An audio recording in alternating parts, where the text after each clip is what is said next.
La ville de Talent a réalisé l'année dernière, il y a 2 ans, un rucher pédagogique.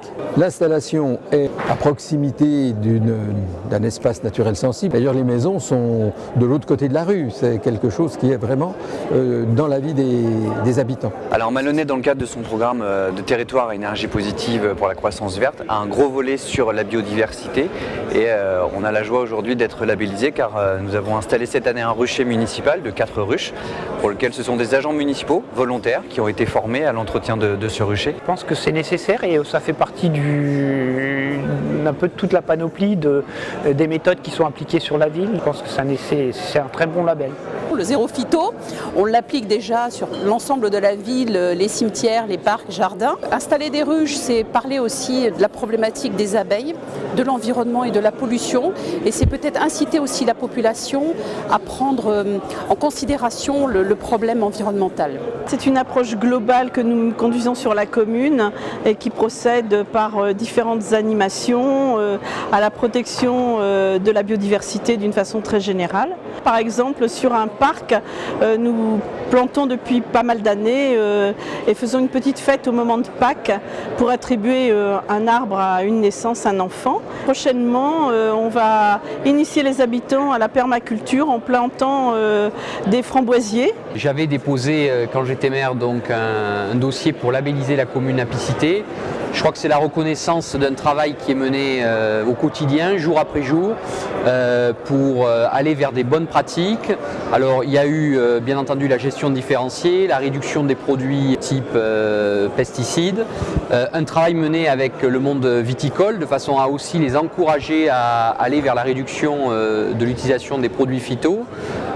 Et puis surtout un travail d'éducation avec une sensibilisation dans les actions pédagogiques vis-à-vis des écoles parce que bien entendu c'est à la jeunesse qu'il faut s'adresser pour toutes ces bonnes pratiques. C'est une récompense que nous devons à l'ensemble des services techniques de la ville et des nombreux bénévoles qui œuvrent au quotidien pour les abeilles.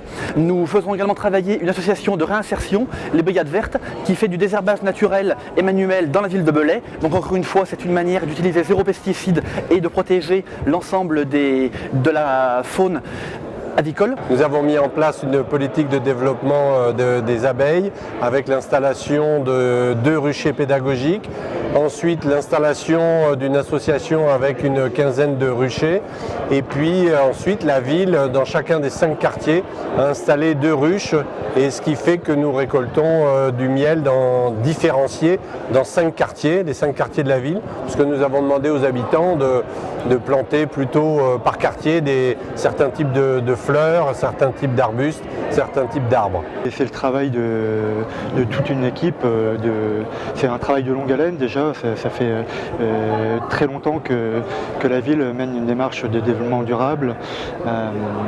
Il y a la mise en place du premier agenda 21 en 2010, ce qui nous a permis d'avoir les 3 abeilles, hein, c'est tout l'aspect biodiversité, préservation des ressources naturelles sur la commune. Comme je suis à l'Union nationale de l'apiculture française, j'ai proposé au conseil municipal de candidater pour Apicité.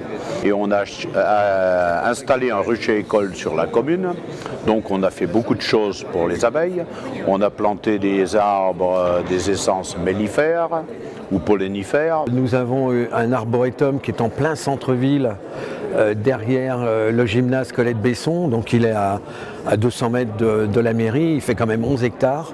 On a la forêt de Bondy, rappelez-vous Victor Hugo avec Cosette, l'auberge des Thénardier était dans la forêt de Bondy. En ce qui concerne les abeilles, nous avons une vingtaine de ruches, nous faisons énormément pour les écoles, pour les former dans ce domaine. La possibilité d'une belle reconnaissance du travail accompli pour donner un nouvel élan et continuer sur ces pratiques et essayer de poursuivre ce travail de sensibilisation vers la population sur notre territoire rural. C'est un peu la récompense et la signification d'un cadre de vie agréable pour les habitants. Avoir des abeilles et avoir un engagement vis-à-vis des abeilles, ça veut dire qu'on préserve un petit peu les gens de toutes les nuisances qu'il peut y avoir.